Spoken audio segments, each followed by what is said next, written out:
رب العالمین والصلاة والسلام علی رسولہ الکریم اما بعد عن ابی ہریرہ رضی اللہ تعالی عنہ قال قال رسول اللہ صلی اللہ علیہ وسلم من اتی کاہنا فصدقہ بما یقول فقد کفر بما انزل علی محمد۔ ابو داؤد کی حدیث آپ کے روبرو پڑھی گئی۔ اس حدیث کے راوی حافظ حدیث حضرت ابو ہریرہ عبد الرحمن بن صخر الدوسی رضی اللہ تعالیٰ عنہ ہیں۔ رسول اللہ صلی اللہ علیہ وسلم نے فرمایا، جو کوئی کسی کاہن کے پاس آئے اور اس کی کہی ہوئی باتوں کو سچا جانے، اس کی باتوں کی تصدیق کرے، فقد کفر بما انزل علی محمد، تو اس آدمی نے محمد صلی اللہ علیہ وسلم پر جو دین نازل ہوا اس دین کے ساتھ اس نے کفر کیا، دین محمدی کی کفر کیا۔ معلوم یہ ہوا کاہنوں کے پاس جانا، کاہن کسے کہتے ہیں؟ غیب دانی کا دعویٰ کرنے والا، ہاتھوں کی لکیروں کو دیکھ کر بتانے والے، زمین پر لکیر کھینچ کے بتانے والے، اس کو کہتے ہیں کاہن۔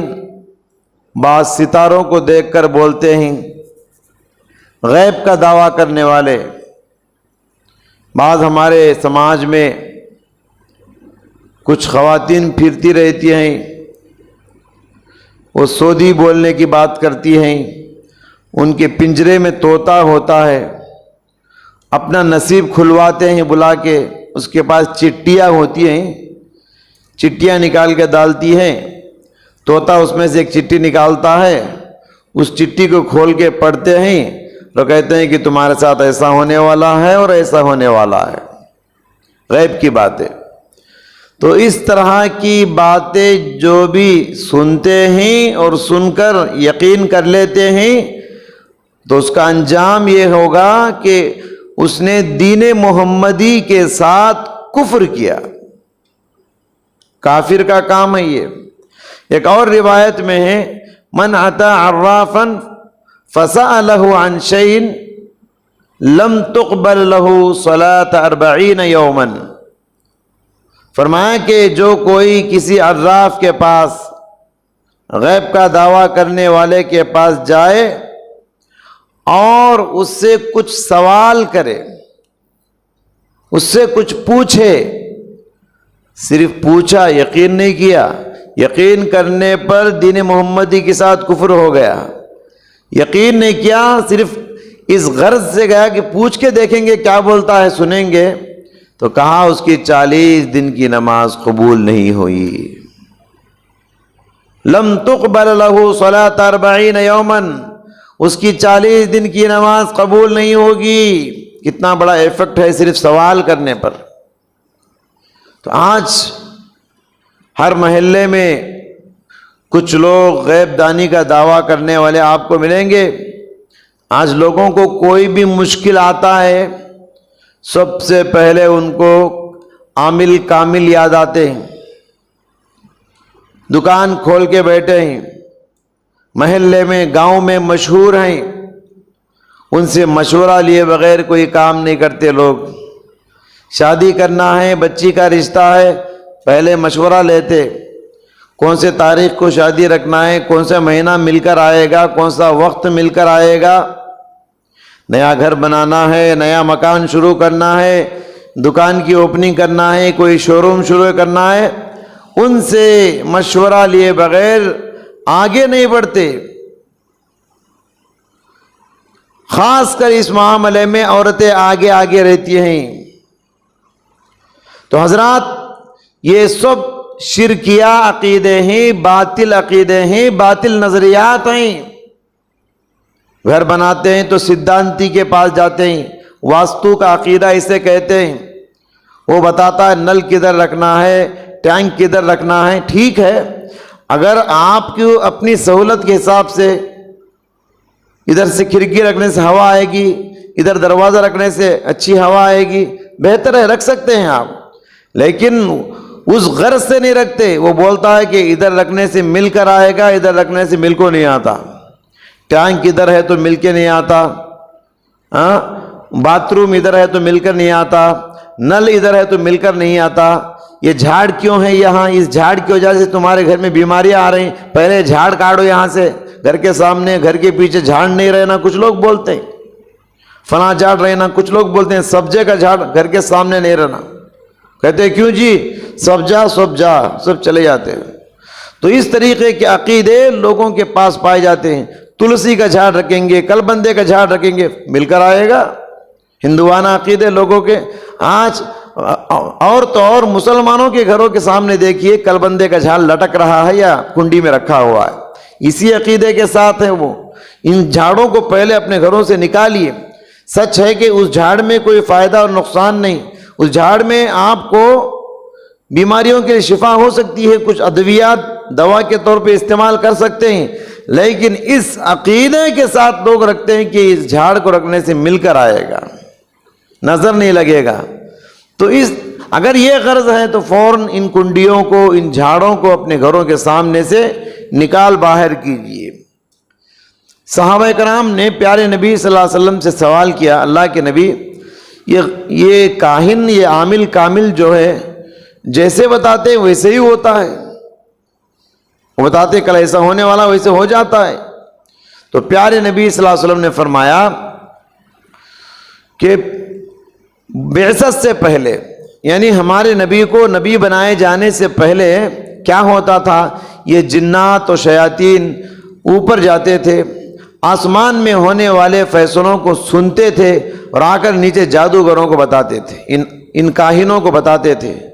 وہ کاہن جو ہے ان خبروں کو سن کر جنات کے ذریعے سے لوگوں کو بتاتے تھے۔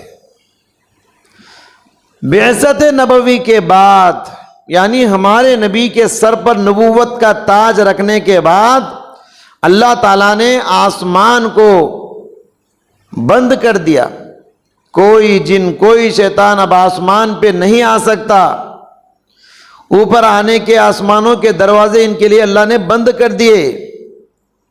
لیکن اس کے باوجود کبھی کبھی یہ لوگ اچانک جا کے باتوں کو اچک کر لاتے ہیں اور اپنے عامل کاملوں کو بتا دیتے ہیں، جادوگروں کو خبر دے دیتے ہیں۔ اب جادوگر کیا کرتا ہے، اس ایک سچی خبر میں 90 پر 9 جھوٹی خبریں ملاتا ہے، یہ نبی کا فرمان ہے، 90 پر 9 جھوٹی خبریں ملاتا ہے اور لوگوں کے درمیان پھیلاتا ہے۔ ماتم کیجئے لوگوں کی عقلوں پر، افسوس ہے ان لوگوں کی عقلوں پر کہ اس کی 90 پر 9 جھوٹی باتوں پر عبرت حاصل نہیں کرتے، اس کی وہ ایک بات جو سچی نکلتی ہے اس کی تعریف کرنا شروع کر دیتے ہیں۔ تو آج یہ کاہن، یہ عراف، یہ غیب دانی کا دعویٰ کرنے والے، یہ جادوگر دکان کھول کے بیٹھے ہیں، لوگ جاتے ہیں ان کے پاس، اپنا ایمان گنواتے ہیں، اپنا عقیدہ گنواتے ہیں، اپنا پیسہ بھی گنواتے ہیں، سب گنوا کے آتے ہیں۔ عاملوں کا فتنہ آج کل سر چڑھ کے بولتا ہے، لہذا ہمیں اپنے ایمان کی حفاظت کرنی چاہیے۔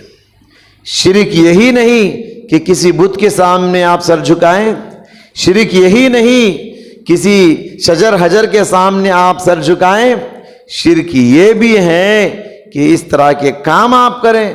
اللہ غیب کو جاننے والا اللہ ہے، عالم الغیب اللہ تعالیٰ ہے، ساری غیب کی کنجیاں اللہ کے ہاتھ میں ہیں۔ اللہ کے اوپر جو عقیدہ رکھنا چاہیے وہی عقیدہ آپ غیر اللہ پہ رکھتے ہیں، تو پھر کیا یہ شرک نہیں ہے؟ وَإِن يَمْسَسْكَ اللَّهُ بِضُرٍّ فَلَا كَاشِفَ لَهُ إِلَّا هُوَ۔ قرآن پکار کر کہتا ہے کہ آپ کو کوئی تکلیف پہنچتی ہے، اللہ کے سوا اس تکلیف کو دور کرنے والا کوئی نہیں۔ مطلب یہ ہے ہم کو جو بھی بھلائی پہنچتی ہے یا جو بھی تکلیف پہنچتی ہے، نفع نقصان کی ذات اللہ تعالیٰ کی ذات ہے، اللہ پر یقین رکھو۔ اللہ کو چھوڑ کر نفع اور نقصان کی ذات کسی انسان کو سمجھ گئے، آپ کسی جھاڑ کو سمجھ گئے، نعرے لٹکانے سے نفع نقصان ہے، جھاڑ رکھنے سے نقصان نہیں ہوگا، کالی بلی گزر گئی تو نقصان ہو جائے گا، پیٹھا لٹکانے سے نظر نہیں لگے گا، لال پیلے دھاگے لگانے سے حادثے نہیں ہوں گے۔ یہ سب عقیدے اور نظریات لوگوں میں رچ بس گئے ہیں، ان عقائد سے باہر آنے کی ضرورت ہے۔ یہ سب شرک کے چور دروازے ہیں۔ دعا ہے اللہ تعالیٰ سے اللہ تعالیٰ ہم سب کو اپنے ایمان و عقیدے کی حفاظت کرنے کی توفیق عطا فرمائے۔ عاملوں کاملوں سے، غیب کی خبریں بتانے والوں سے اللہ ہمارے دامن کی حفاظت فرمائے۔ اللہ ہمارے عبادتوں کو قبول فرما، ہمارے روزوں کو قبول فرما، ہمارے صدقات کو قبول فرما، ہماری تراویح کو قبول فرما۔ رمضان کا مبارک مہینہ ہے پروردگار، ہم سب کو نار جہنم سے آزاد کر دے، ہمارے حق میں جنت کے فیصلے فرما، آنے والی مشکلات سے، آنے والی بری اور بڑی بیماریوں سے ہم سب کی حفاظت فرما۔ آمین۔ وآخر دعوانا الحمدللہ رب العالمین۔